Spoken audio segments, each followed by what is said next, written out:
조인서 변호사의 상담소.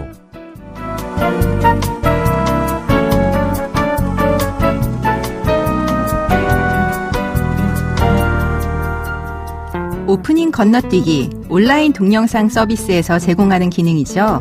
이 기능을 쓰면 매회 반복되는 오프닝 타이틀을 볼 필요 없이 곧바로 본편을 볼 수 있습니다. 우리 일상에도 건너뛰기가 있다면 어떨까요? 그렇다면 괴롭고 마음 졸이는 일들도 한 번에 건너뛸 수 있을 텐데 말이죠. 매일매일 주어진 삶을 충실하게 겪어내는 모든 분들을 응원합니다. 조인서 변호사의 상담소, 지금 바로 문을 열겠습니다.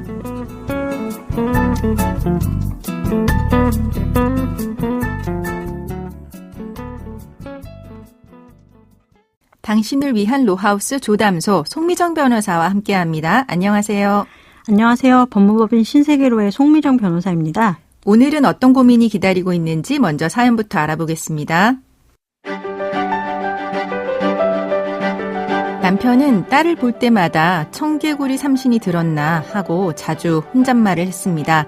이상하게도 딸은 어렸을 때부터 말을 안 들었거든요. 말을 안 듣는 정도가 아니라 정반대로 행동했습니다.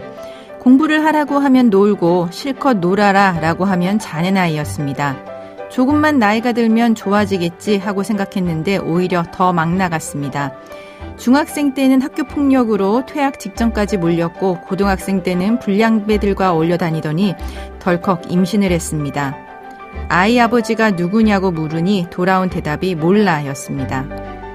남편과 저는 심각하게 대체 어떤 게 문제였을까 고민해 본 적도 있었습니다. 하지만 딸이 어긋날 만한 이유는 찾기 어려웠습니다.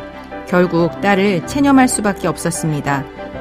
몇 달 뒤 딸은 상상하지도 못한 일을 저질렀습니다. 생후 6개월 정도 된 아이를 놓고 사라진 겁니다. 남편과 저는 딸의 행방을 수소문해 보았지만 찾지 못했습니다. 그렇다고 갓난 아이를 시설에 보낼 수도 없어서 그냥 키웠습니다. 시간이 흘러 아이가 7살이 되었습니다. 아이는 다행히 딸인 엄마를 닮지 않고 저희를 닮아서 성격이 느긋하고 긍정적입니다. 아이는 저희를 엄마 아빠로 알고 있고 주변 사람들도 부모와 자녀 관계로 알고 있습니다. 아이가 학교에 입학한 뒤에 외할머니 외할아버지라고 하는 사실을 알고 혼란을 겪을까봐 걱정 중입니다. 그래서 아이가 초등학교에 입학하기 전에 저희 부부의 아이로 입양하려고 하는데 가능할지 궁금합니다.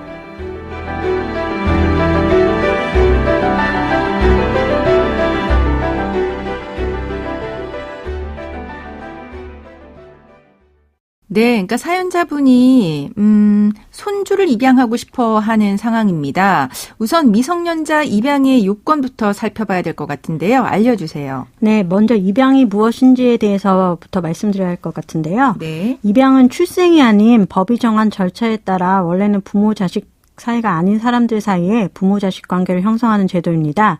입양 절차는 민법에서 정하고 있는데요. 13세 미만은 미성년자를 입양하기 위해서는 원칙적으로 미성년자의 부모에게 동의를 받고 법원에서 입양 허가를 받아야 합니다. 네.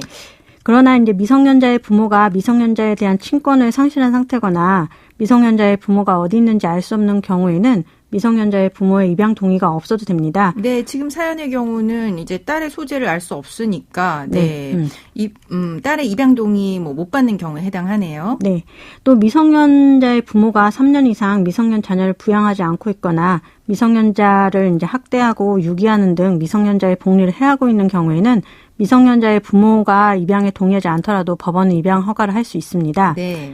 이렇게 13세 미만의 미성년자 입양의 요건은 미성년자의 부모의 동의와 법원의 허가만 있으면 되고 별다른 제약이 없습니다.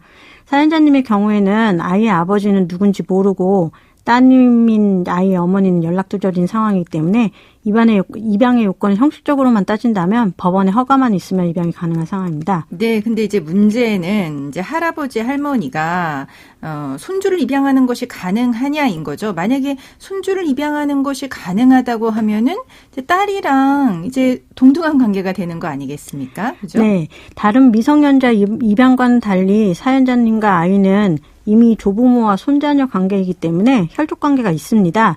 그래서 사연자님이 손자녀를 자신의 아이로 입양하는 것이 가능한지 딱히 그럴 필요가 있는지에 대해서 의문이 제기될 수가 있습니다. 네. 일단 법원은 조부모와 손자녀 사이에는 이미 혈족 관계가 존재하긴 하지만 네. 부모 자식 관계가 있는 것은 아니기 때문에 조부모가 손자녀를 입양해서 부모 자식 관계를 맺는 것이 입양의 의미와 본질에 부합하지 않다거나 불가능하다고 볼 이유는 없다는 입장입니다. 네. 즉 조부모와 손자녀 사이에서도 법이 정한 입양의 요건을 갖추고 입양이 아이의 복리에 부합하다면 법원은 입양을 허가할 수 있습니다. 네, 하지만 이제 손주를 입양하기 위해서는 좀 특별한 요건이 필요하죠. 네, 조부모가 미성년 손자녀를 입양하는 경우에는 입양을 하게 되어도 조부모와 미성년 손자녀 사이에는 이미 조부모 손자녀 관계가 존재하고 있고 조부모가 이미 미성년 손자녀의 친생부 또는 친생모의 부모의 지위에 있다는 것은 변하지 않는다는 특수성이 있습니다. 네. 그렇기 때문에 이러한 사정들이 아이의 복리에 어떠한 영향을 미칠지에 대해서는 일률적으로 명확하게 말할 수가 없습니다. 그리고 조부모가 미성년 손자녀의 양육을 도와주는 것을 넘어서 친부모가 사회적 경제적으로 열악해서 양육 능력이 부족하다는 이유만으로 부모의 지위를 대체하는 것이 바람직한지에 대한 의견도 차이도 있습니다. 그렇죠. 그래서 조부모가 미성년 손자녀를 입양하겠다고 할 때에는 법원은 입양이 아이에게 미칠 영향을 통상의 입양과는 다르게 훨씬 세심하게 살피고 있고요. 조부모가 미성년 손자녀를 입양하는 것이 그 손자녀의 복리에 적합하다는 것으로 판단된 경우에만 조부모가 미성년 손자녀를 입양하는 것을 허가하고 있습니다. 네, 그러니까 할아버지 할머니가 손주를 입양을 해서 나의 자식으로 만들겠다라고 하는 경우에는 그게 그 손주의 복리에 적합한 것인지를 굉장히 세심하게 살펴서 허가해 준다라고 하는 거네요. 네.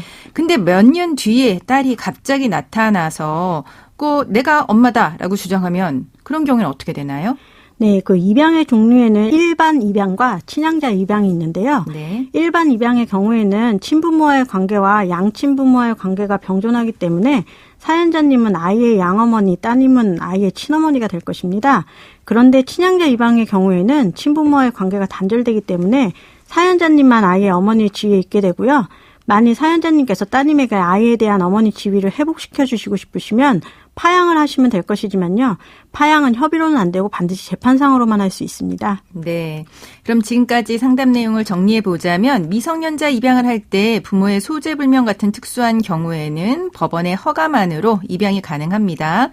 문제는 조부모가 손자녀를 입양할 수 있느냐인데요.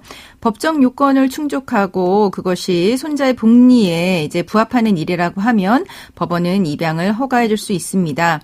결국 이러한 입양의 요건으로는 조부모와 손자녀의 기존 관계 그리고 양육 능력, 손자의 의사 이런 여러 가지가 중요한 고려사항이 될 것 같습니다.